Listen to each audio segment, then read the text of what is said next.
This story is titled, My Wife's Best Friend Exposed Her 8-Year Affair with My Brother at Our Anniversary Party. The USB drive she left behind exposed an even darker secret that made me realize our entire marriage was built on lies. Hey Reddit. So I, 36 male, a mechanical engineer working for a solid renewable energy firm. My wife, ex-wife now, Emma, 34 female, was a successful event planner with a knack for turning even the simplest ideas into grand affairs. We had a bright, funny 5-year-old daughter, Mia, who loved dinosaurs and insisted on wearing her explorer hat everywhere she went. People would see us together and smile, probably thinking we were the ideal family. For a long time, I believed that too. Emma and I met 7 years ago at a Green Tech Expo in San Francisco. I was there presenting a prototype for a solar-powered energy grid, and she was managing the event. My younger brother Aaron, 34 male, introduced us. Aaron was always the charismatic one in the family, the guy who could charm his way out of a speeding ticket or talk his way into a VIP section he didn't belong in. At the time, he was dabbling in real estate and working on what he called his empire. He and Emma had hit it off while working together on some charity gala a few months earlier, so he figured we'd get along too. Josh, this is Emma, he said, flashing his signature grin. She's like way too good for you, but hey, maybe you'll get lucky. I laughed it off. We spent the rest of the evening talking about everything. Our favorite movies, why she loved planning events, the solar project I'd been working on for years. I remember thinking, how is this woman even real? Aaron gave me a nudge as we were leaving. You're welcome, he said, as if he'd already won some imaginary matchmaking trophy. Emma and I started dating shortly after that night. It was fast and easy. Too easy maybe, but I didn't question it at the time. She had this way of making every moment feel special, like life was one big celebration waiting to happen. It wasn't long before I fell hard. Aaron was thrilled for us. You finally found someone who can keep up with you, he'd say. Though looking back, it was a strange comment coming from him. He was always around, helping me plan surprises for Emma, hyping me up whenever I doubted myself. When I proposed to her a year later, Aaron was the one who went with me to pick out the ring. He even suggested proposing during a weekend getaway to Napa, at a vineyard she'd mentioned loving. Life after the wedding felt like a dream. We bought a small but cozy house on the outskirts of San Jose. Emma threw herself into building her event planning business, while I worked my way up at my firm. She even designed Mia's nursery herself, filling it with pastel rainbows and stuffed animals that matched a theme I still don't fully understand. Aaron was always around. He'd pop by for dinner or help with odd jobs around the house. I'll admit it felt good to have him so involved in our lives. But if I'm being honest, there were moments that felt off. Sometimes when Aaron and Emma were together, their jokes seemed a little too inside, like they were sharing a secret I wasn't in on. Other times, Aaron would show up unannounced, acting a little too comfortable in our home. I remember once when Emma and I were arguing about her overspending on some party decorations, Aaron walked in and immediately sided with her. She's just trying to make life beautiful, Josh. Lighten up. It didn't feel right, but I brushed it off. Aaron was my brother. Emma was my wife. I had no reason to doubt either of them. Then Mia came along, and everything changed. If I thought life was busy before, it became a whirlwind after she was born. Late nights feeding her, early mornings rushing to work, and weekends spent trying to catch up on sleep, it all blurred together. Emma seemed to thrive in the chaos, juggling her business and motherhood like a pro. Meanwhile, Aaron became the fun uncle, swooping in with toys and treats, giving us a much-needed break. I thought we were a team, the three of us. Aaron had always been my rock growing up. After our parents died, he took on the role of the protector, even though I was technically the older brother. I trusted him with my life, just like I trusted Emma. Now I see how blind I was. I didn't question why Aaron knew so much about Emma's business trips, or why she would sometimes mention things to him that she hadn't told me. I didn't wonder why Aaron always seemed to know exactly what she wanted for her birthday, or why he'd go out of his way to help her with things I didn't even know she needed help with. I was too busy working, too busy trying to be the perfect husband and father, to notice the cracks forming right in front of me. People always say hindsight is 20/20, and I hate how true that is. If I'd paid closer attention, maybe I would have seen what was really going on. Maybe I would have asked more questions, dug a little deeper, but at the time all I saw was what I wanted to see. A happy family, a loving wife, and a brother I could count on. I had no idea how much of it was a lie. Things started to reveal about 2 years ago. Emma started spending more time on her event planning business, which I thought was normal. It had really taken off, and she was booking bigger clients, more elaborate events, and even landing out-of-town gigs. At first, I was proud of her. She'd always talked about wanting to be independent and successful, and she was finally making it happen. But then, the work started taking over. It was the little things at first. She used to always tell me about her day, funny stories about clients, or how her plans for an event came together. That stopped. If I asked how her day went, she'd just say, busy, and leave it at that. When I pushed for details, she'd say she was too tired to talk about work. I figured she just needed a break. Then came the girls' weekends. She told me her friends were planning spa getaways to unwind from the stress of work, and honestly, I didn't think twice about it. Emma didn't take a lot of time for herself, and I figured she deserved a break. But after the first few trips, it became more frequent. Every couple of months, there'd be another one. I started noticing other things too. She was glued to her phone constantly, but if I asked who she was texting, she'd just say it was a client or Clara, her best friend. She never used to hide her screen from me, but now she'd tilt it away or step out of the room to take calls. I told myself it was just part of her job. After all, clients could be demanding. Our intimacy took a hit as well. Emma had always been affectionate, but suddenly she seemed distant. I remember one night, she came to bed in this really expensive lingerie I'd never seen before. She looked amazing, but when I made a move, she just said she was too tired and rolled over. That became the norm. She was either too tired or not in the mood, and after a while I stopped trying. I told myself it was just a phase, that we were both busy with work and Mia, and we'd get back to where we were. The thing that really started eating at me, though, was how she seemed to talk to Aaron more than me. They were always close, but now it felt like he knew more about her life than I did. If she was stressed about a project, Aaron would show up with a box of her favorite dessert or take Mia out for the afternoon so Emma could relax.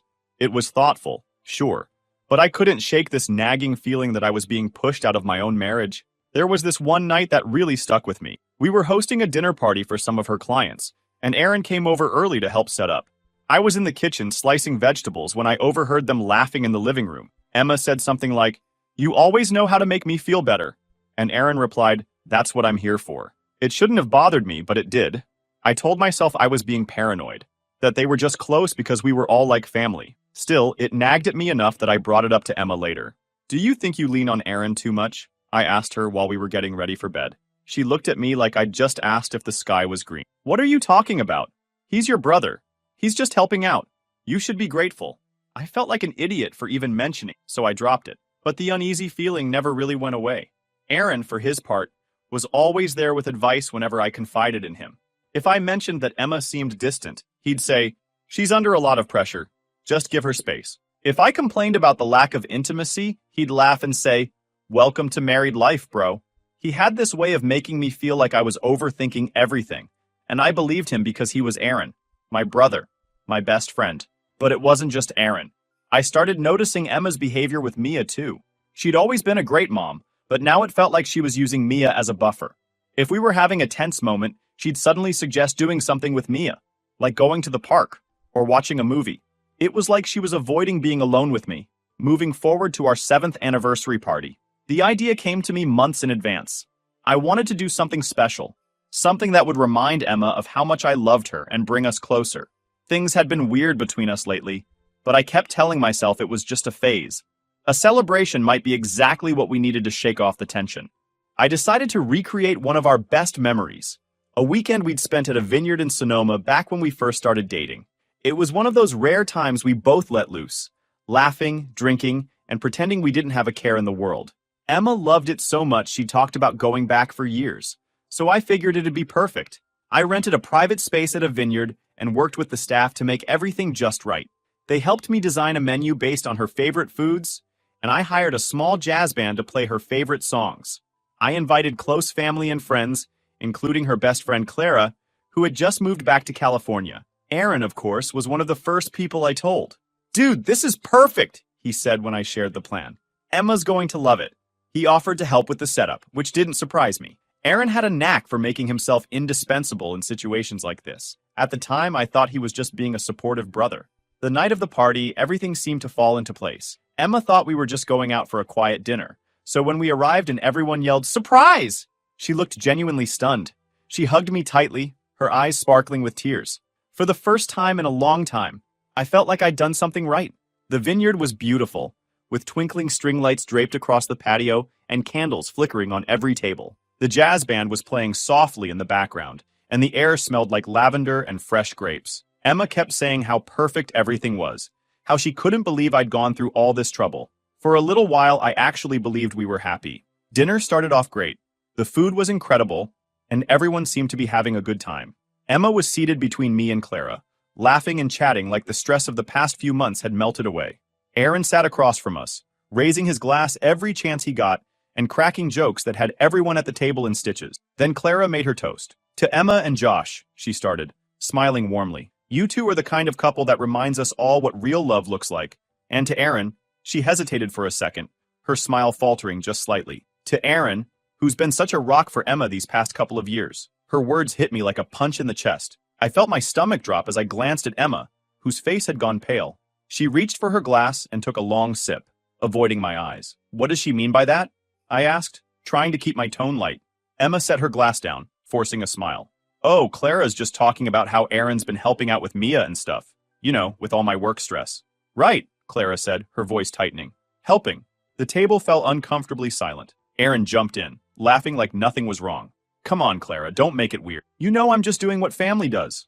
Everyone chuckled awkwardly, and the conversation moved on, but the moment stuck with me. Emma barely spoke for the rest of the night, and Clara avoided making eye contact with me. Later, when I tried to bring it up on the drive home, Emma brushed it off. You know how Clara is, she said, staring out the window. She doesn't always think before she speaks. Yeah, but what did she mean by, Aaron's been such a rock for you? She sighed, clearly irritated. Josh, it's nothing. Can we not ruin a perfect night with this?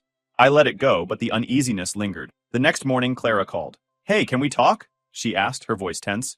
Sure, I said, still groggy from the night before. I shouldn't have said what I did at the party, she blurted out. It wasn't my place, but, Josh, there's something you need to know. My stomach tightened. What are you talking about? Clara hesitated, and for a moment I thought she might hang up. But then she said, Can I come over?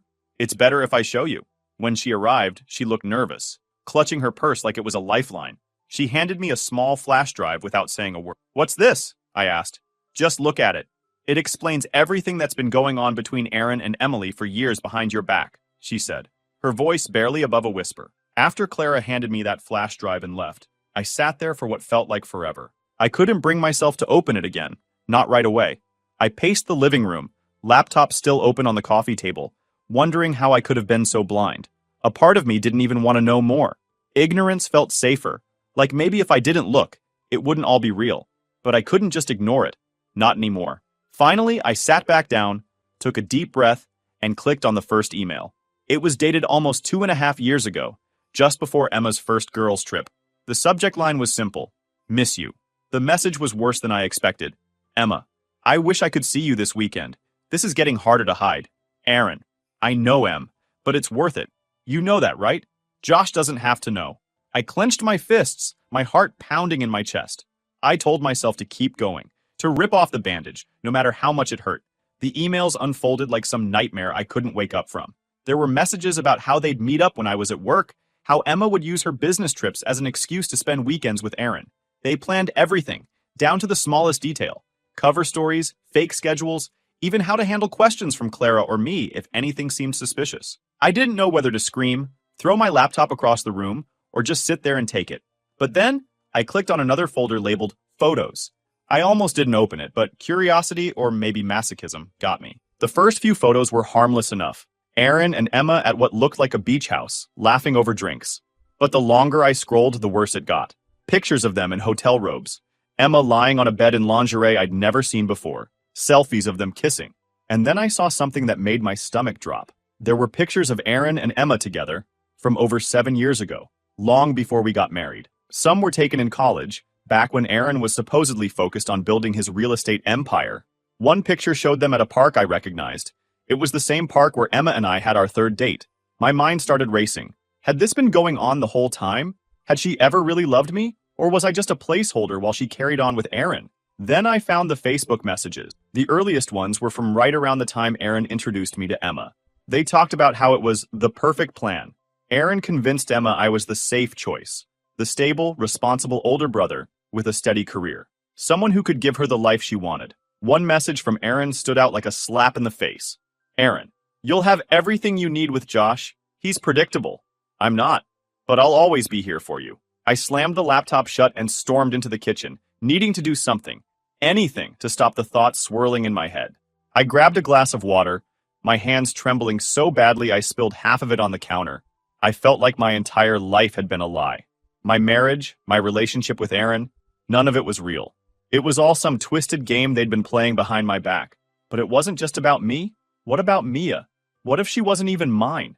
That thought hit me like a brick wall, and I nearly doubled over. I sat down at the kitchen table, my head in my hands, trying to figure out what to do next. Should I confront Emma? Aaron? Both of them? Or should I wait, gather more information, and make sure I had all the facts? As if on cue, my phone buzzed. It was a text from Emma. Running late. Don't wait up. Love you. The nerve of her.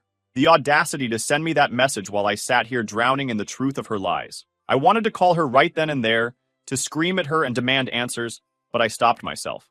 If I lost my cool, she'd have time to spin some excuse, to try and manipulate the situation. Instead, I called Clara. She answered on the second ring, her voice cautious. Josh, why didn't you tell me sooner?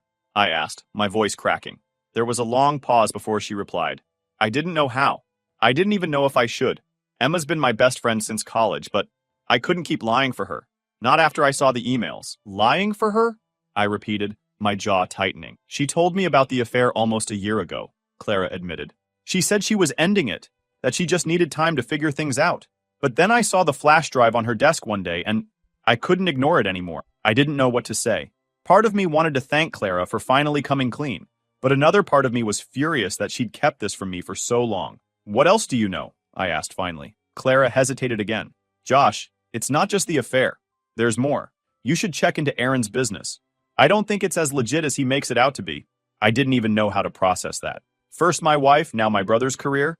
What else were they hiding? After we hung up, I sat in silence, trying to piece everything together. I knew I couldn't let this go. If Aaron's business was involved, that meant the betrayal ran even deeper than I'd imagined. I grabbed the laptop again, this time opening a new folder I'd overlooked earlier. Financials. Inside, I found spreadsheets, invoices, and transaction records that didn't make any sense. Payments from Emma's event planning clients were being funneled into accounts linked to Aaron's real estate firm. Some of the documents were flagged with notes like, transfer to offshore, or split between accounts. It didn't take a genius to figure out what was going on.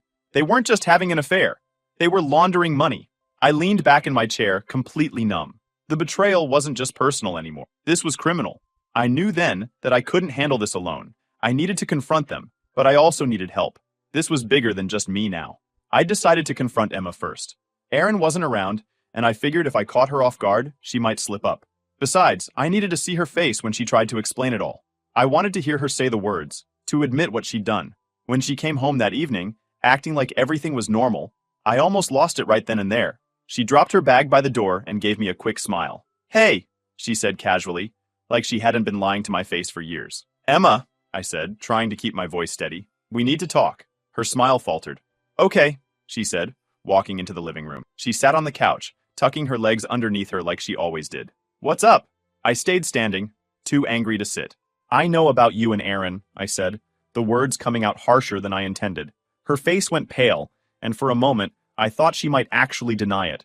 But then she just looked down at her hands and whispered, How did you find out? That admission, those 4 simple words, felt like someone had just kicked me in the chest. No denial, no excuses. Just a quiet confirmation. I found the emails, the photos, everything, I said, my voice shaking. I didn't mean for it to happen, she said, her voice breaking. It just happened. Don't give me that, I snapped. This didn't just happen. You planned this. Both of you. I read the messages. You've been lying to me from the start. She started crying then, big heaving sobs that made me want to punch a wall. I never wanted to hurt you, Josh, she said. I swear I didn't. I love you. You love me? I laughed bitterly. You don't destroy someone you love, Emma. You don't sleep with their brother and make jokes about how clueless they are. She didn't say anything, just kept crying into her hands. And it's not just the affair, I continued. You and Aaron, what were you doing with the money? I saw the files. Were you using your business to launder money for him? Her head shot up then, her eyes wide. I didn't know, she said quickly. I didn't know what he was doing. I swear. Don't lie to me, I said, my voice rising. Not anymore. I have the evidence, Emma. You knew exactly what he was doing and you helped him cover it up. She shook her head, tears streaming down her face. Josh, please, I didn't mean for any of this to happen. I made a mistake. A horrible mistake. But I love you, and I love Mia. Can we try to fix this? Fix this? The words felt like a slap in the face. How could she even say that after everything she'd done? I don't even know who you are anymore, I said. The woman I married. The woman I thought I knew. She wouldn't have done this. Not to me. Not to her family. She didn't say anything after that. Just sat there crying while I walked out of the room. I couldn't look at her anymore. The next morning, I decided it was Aaron's turn. I didn't bother calling him first. I drove straight to his office, fueled by anger and adrenaline. When I walked in, his assistant greeted me with a bright smile. Hi, Josh. Here to see Aaron? I didn't even answer, just pushed past her and into his office. Aaron was sitting at his desk, scrolling through his phone. When he looked up and saw me, his face went blank for a moment. Then he leaned back in his chair, giving me that cocky grin he always used to get out of trouble. Josh, he said, spreading his arms like he was welcoming me to a family dinner. What's up? You know damn well what's up, I said, slamming the door behind me. He sighed, setting his phone down. Emma told you, huh? She didn't have to. I found the whole disgusting trail of lies you left behind. He didn't even flinch. Josh, I'm sorry. I never meant for you to find out this way. This way, I shouted. You're sorry I found out? That's what you're sorry about? Aaron stood up, holding his hands out like he was trying to calm me down. Look, I know this is bad. Bad? I cut him off. You slept with my wife. You've been screwing her for years, and you think bad even begins to cover it? What the hell is wrong with you? He had the audacity to look offended. Josh, it's not that simple. Emma and we have history. History? I spat. You mean the history where you convinced her to marry me because I was the stable choice? The history where you used me as your safety net while you two carried on behind my back? Aaron's face hardened then, the fake remorse gone. You don't understand, he said. You've always had everything, Josh. The career, the perfect family, the respect. Emma and we were real. But she needed stability, and you could give her that. His words hit me. You used me, I said, my voice barely above a whisper. You used me to give her the life you couldn't. I didn't mean for it to go this far, he said, his voice softening again. But Josh, you have to understand. Emma loves you too. She really does. I couldn't take it anymore. I turned and walked out of his office, ignoring his calls for me to come back. That night, as I sat alone in the living room, I realized there was no coming back from this. Emma and Aaron didn't just betray me, they destroyed everything I thought I knew about my life. And yet, a small, nagging thought kept creeping into my mind. What about Mia? What if she wasn't even mine? I didn't want to believe it, but after everything I'd learned, I couldn't just brush it off. I decided then and there to get a paternity test. I needed the truth, no matter how much it hurt. Because at this point, the lies had already done enough damage. The day I sent off the paternity test for Mia, I felt like I'd hit rock bottom. Waiting for the results was torture, but I couldn't sit around and do nothing. In the meantime, things at home were unbearable. Emma was still staying in the house, which made every interaction a ticking time bomb. She tiptoed around me like she was walking on glass, constantly asking if we could talk. I refused. I couldn't look at her without feeling a mix of rage and disgust. Mia, thankfully, seemed oblivious to the chaos. She was too young to understand what was happening, but every time she called me daddy or asked me to play with her, it tore me apart. I kept wondering, what if she's not mine? What if Aaron took that from me too? One night, Emma cornered me in the kitchen while Mia was asleep. Josh, she said softly, blocking my path to the fridge. I know you're angry, and you have every right to be, but we need to figure out what we're going to do, for Mia's sake. For Mia's sake, I snapped. You didn't care about Mia's sake when you were sneaking around with Aaron. You didn't care about her when you were lying to me every day for 2 years, or however long it's been. Emma flinched, but didn't back down. I made a mistake, okay? A huge, unforgivable mistake. But Mia doesn't deserve to lose both her parents over this. Lose both her parents? I laughed bitterly. That's rich coming from you. If she loses anyone, it'll be because of you and Aaron, not me. She started crying, but I didn't care. I walked out of the kitchen, leaving her standing there with her fake tears and her fake remorse. The next morning, I gathered all the evidence, the flash drive, and took it to the police. I didn't care what it meant for Emma or Aaron. They'd made their choices. Now they had to face the consequences. The officers I spoke to took me seriously right away. When I handed over the files, one of them raised an eyebrow. This is big, he said. We're going to need more details. Over the next few hours, I explained everything. How I'd discovered the affair, the financial records. By the time I left the station, I felt drained, but oddly relieved. Later that day, the paternity test results arrived. My hands shook as I opened the envelope, my heart pounding so loudly I could barely hear myself think. The results were clear. Mia was mine. It was the first good news I'd had in what felt like forever. No matter what else Emma and Aaron had done, Mia was my daughter. That was one thing they couldn't take away from me. But the relief was short-lived. That evening, the police showed up at our house with a warrant. Emma was arrested on charges of money laundering and conspiracy. She sobbed as they led her away, begging me to believe she didn't know what Aaron was really doing. I didn't say a word. Aaron wasn't so lucky. He was arrested at his office later that week, along with two of his business partners. The divorce process was as grueling as you'd imagine. After Emma's arrest, I filed immediately. There was no point dragging it out. I knew there was no salvaging what was left of our marriage. Every meeting with my lawyer felt like reliving the nightmare all over again. We went through financial records, property disputes, custody arrangements, and more evidence of Emma's betrayal than I ever wanted to see. To her credit, or maybe out of guilt, Emma didn't fight me on most of it. Her lawyer reached out a few times, trying to negotiate some form of shared custody for Mia, but I shut that down instantly. With her legal troubles and the mess she'd made, there was no way I was going to let her have any influence over Mia's life. When we finally went to court, Emma barely spoke. Her lawyer argued that she was a first-time offender and that her involvement in Aaron's schemes was limited, but it didn't matter much when it came to the divorce. The judge granted me full custody of Mia, citing Emma's criminal charges as evidence that she wasn't fit to parent. As for the financials, Emma's lawyer tried to argue that she deserved a portion of my assets since her business was tied up in Aaron's mess. That was laughable, considering her business had been used to launder money. The judge sided with me, leaving Emma with nothing but her legal battles to deal with. Now it's been 6 months since my world turned upside down, and I still don't know how I've made it through. Emma's been out of the picture since her arrest. The last time I saw her was in court during one of the early hearings. She looked nothing like the woman I married. I didn't feel sorry for her. Not anymore. It was just emptiness. She didn't look at me the entire time, and I wasn't about to make it easier for her. Her lawyer's been pushing for a plea deal, which doesn't surprise me. First-time offender, supposedly coerced by Aaron. It's the same song and dance. But even if she gets a lighter sentence, it's hard to imagine a world where she comes back into our lives. After everything she's done, I don't see how she could. Aaron, on the other hand, is locked away with no sign of a deal. His fraud case blew up in the media after the police uncovered just how many people he scammed. Turns out it wasn't just small-time clients. He'd been screwing over bigger investors, including some who had the power and resources to make sure he paid for it. Last I heard, he's facing at least 8 years behind bars. Good riddance. Mia's the one keeping me sane through all of this. She doesn't fully understand what's happened, but she knows things aren't the same. She stopped asking about Emma a couple of months ago, and I'm not sure if that's a good thing or not. She's adjusted quicker than I expected. Emma's parents have been surprisingly supportive, which has been weird.